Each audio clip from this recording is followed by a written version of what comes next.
Hello, hello, hello. This is your girl, Kimmy, with Straight Arrow Motivations. Motivations. It's time for your motivation. It's time for your motivation. It's time for your motivation. It's time for your motivation. Hello, hello. This is your girl, Kimmy, with Straight Arrow Motivations. And Straight Arrow Motivations is intended to uplift, to encourage, to inspire you to be your very best self. How is everyone doing? How are you feeling today? I am fantastic. So, I just had to share this today. So our format tonight will be just a little different. Just a little different.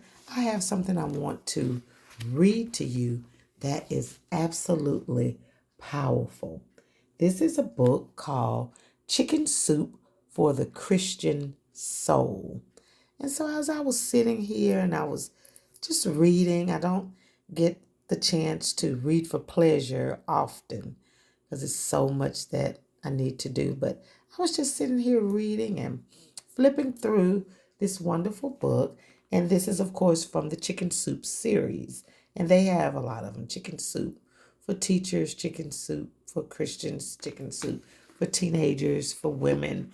It's a bunch of the books. So, for little souls, it's dynamic. So if you haven't heard of it, Google it and you'll see it. Chicken Soup for the Soul.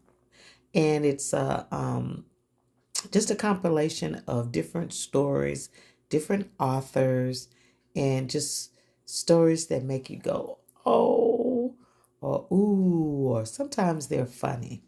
But this one is one of those heartstring stories, but it's just so dynamic. Okay, let me stop talking about it. And if you don't mind, I'd like to read it to you. The title is Golden Shoes for Jesus. Somehow, not only for Christmas, but all along through the year, the joy that you give to others is the joy that comes back to you. And that's by John Greenleaf Whittier. It was only 4 days before Christmas. The spirit of the season had not yet caught up with me, even though cars parked in the parking lot of our local discount store. Inside the store, it was worse. Shopping carts and last minute shoppers jammed all of the aisles. Why did I come to town today? I wondered. My feet ached and they ached almost as badly as my head. My list contained names of several people who claimed they wanted nothing, but I knew their feelings would be hurt if I didn't buy them something.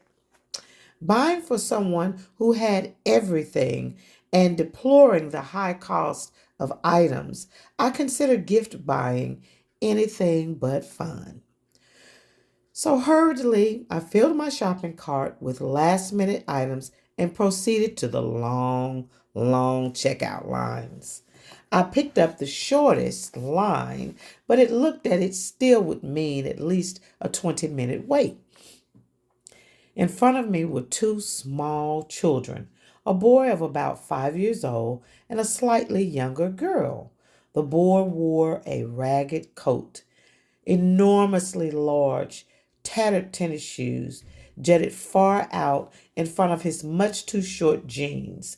He clutched several crumpled dollar bills in his grimy little hands.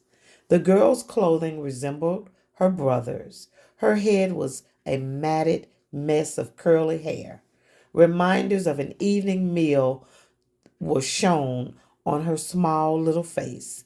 She carried a beautiful pair of shiny gold house slippers.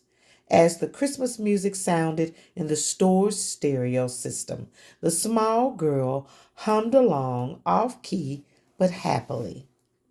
When we finally approached the checkout register, the girl carefully placed the shoes on the counter. She treated the shoes as if they were a treasure. The clerk rang up the bill. "That'll be $6.09, she said. The boy laid his crumpled bills atop the stand while he kept searching in his pockets. Finally, he came up with $3.12. "Oh, I guess we'll have to put them back," he bravely announced. "We'll come back tomorrow. Some other time, maybe tomorrow." And with that statement, a soft sob broke from the little girl. "Jesus would have loved these shoes," she cried. "Well, don't cry. We'll go home and we'll work some more. Don't cry. We'll come back," the boy assured her. Quickly, I handed $3 to the clerk. These children had waited in line for a long time, and after all, it was Christmas. Suddenly, a pair of arms came around me, and a small voice said, "Oh, thank you, lady." I asked her, "What did you mean when you said Jesus would like the shoes?" The boy answered, "Our mommy is sick and she's going to heaven.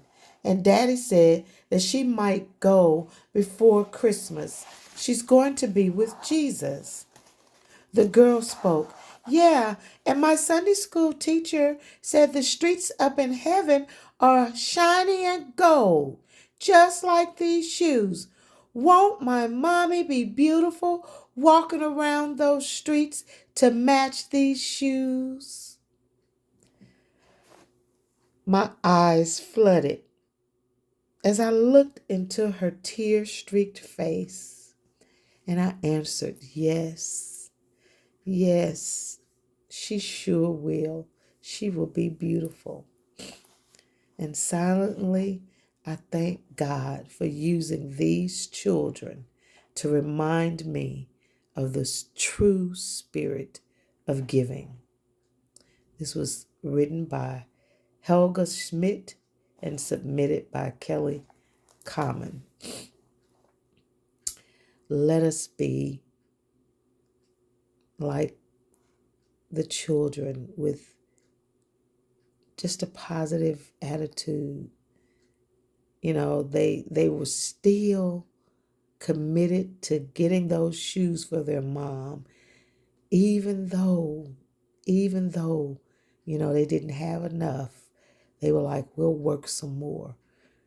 I mean, they had so little, but they wanted to do more what they could for their mom. And, even though Christmas time is over, so to speak, it's not on the calendar anymore. We're in January, but let us continue to have that spirit of giving, to look for those in need that we can help. And we are so blessed. We're blessed to help others. And if you can, just ask God to show you different ways that you can help, someone. And it doesn't have to be monetary all the time, even if you can just give a kind and encouraging word. So this really touched me, and I hope that it touches you. Go out and be a blessing today.